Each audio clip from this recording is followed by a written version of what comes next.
Yonatan Arfi, bonjour. Bonjour. Et merci d'avoir accepté notre invitation. Vous êtes le président du CRIF, le Conseil représentatif des institutions juives de France, qui a organisé hier soir son dîner annuel républicain. Un dîner marqué par le discours de la première ministre Elisabeth Borne, qui a évoqué l'arrestation de sa famille par la Gestapo pendant la Shoah. On va y revenir dans quelques instants. Mais d'abord, Yonatan Arfi, dites-nous quels sont, pour le président du CRIF que vous êtes, les objectifs de ce dîner où se mêlent personnalités de différents univers de la politique au monde culturel.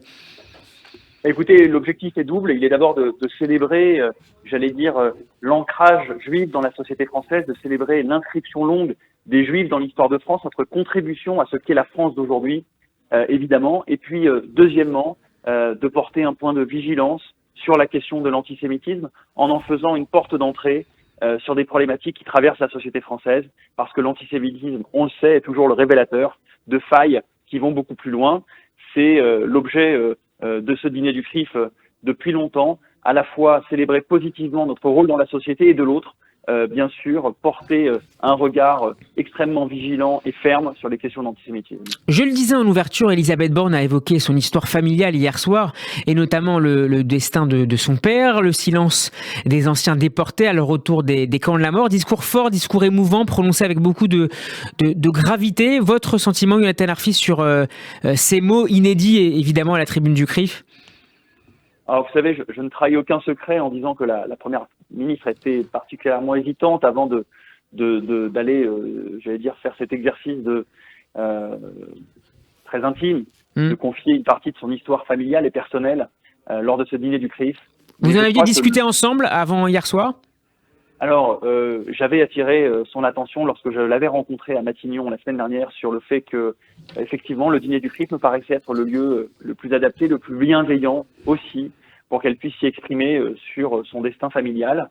Nous étions très touchés qu'elle ait choisi de le faire. Elle l'a fait avec des mots forts, avec des mots qui ont été très émouvants pour ceux qui les ont écoutés. Et je crois que ça restera quelque chose de très profondément marqué chez tous ceux qui ont assisté à ce discours-là, parce que pour la première fois, la puissance publique était représentée au dîner du CRIF par quelqu'un qui partageait cette partie de notre histoire. Et ça, c'est quelque chose d'assez unique dans l'histoire contemporaine pour les Juifs.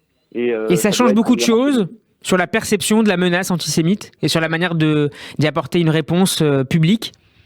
Je ne sais pas si ça change quelque chose de ce point de vue-là. J'imagine que dans sa vigilance sur le sujet, c'est avant tout la républicaine qui s'exprime, la première ministre qui s'exprime et qui a à cœur que l'ensemble des Français, et donc y compris les Français juifs, soient protégés. Mais il y avait effectivement une émotion particulière de par cette introduction qu'elle a bien voulu faire lors de son discours.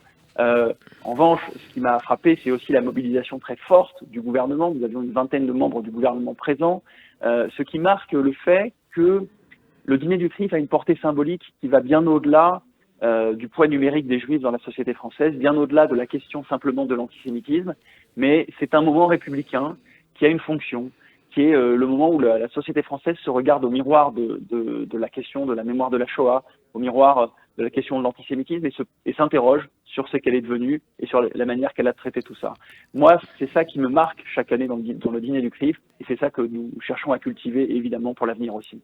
Elisabeth Borne a réitéré hier soir son souhait que chaque élève de France effectue au moins une visite d'un lieu de mémoire au cours de sa scolarité. C'est d'ailleurs l'une des mesures du plan de lutte contre le racisme, l'antisémitisme et les discriminations liées à l'origine, qui a été présentée il y a 3 semaines. Yonatan Arfi, est-ce que vous estimez également que ce type d'activité mémorielle a toujours des effets aujourd'hui sur le nombre d'actes antisémites en France ? D'abord, c'est très difficile à mesurer en termes d'impact, mais ce que je sais, c'est que ça ne peut être que positif.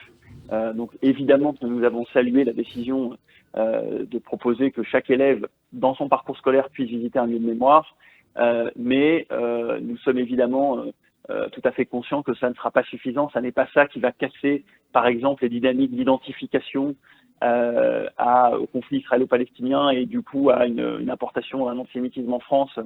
En lien avec ça n'est pas ça qui va casser toutes les dynamiques qui peuvent être sous-jacentes à l'antisémitisme, évidemment, notamment celle de l'islamisme, mais ça peut jouer, notamment sur la question de l'antisémitisme historique d'extrême droite, sur les questions des préjugés antisémites et ainsi de suite. Donc on a la responsabilité de toute façon de tout essayer.